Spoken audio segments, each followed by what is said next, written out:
Yeah, Tristan, last week the Advertising and Promotion Commission for the City of Fayetteville voted 6-0 to cut back costs at this local historical landmark.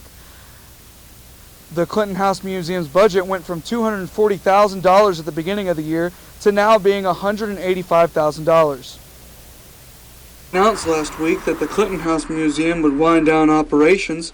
Community members did not want the history to be ignored. So that was where Bill and Hillary first lived, and that's where they got married. And, they taught at the law school. And there's a lot of history there. The museum was shut down in March, and Advertising and Promotion Commission officials say they were spending more money than necessary on the museum. So, the commission charged one executive with the task of figuring out how to cut costs.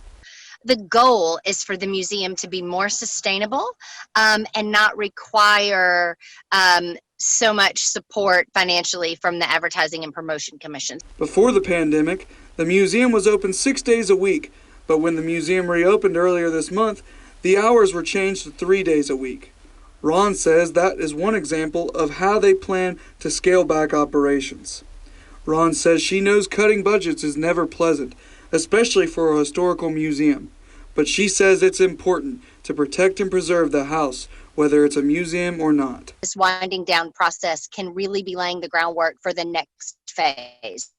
And that can still be a positive phase. I don't feel like the museum is going away forever. Winters is looking forward to that next phase, but she says she hopes the museum is kept. We'd like to preserve it. I would hope that someone would come in.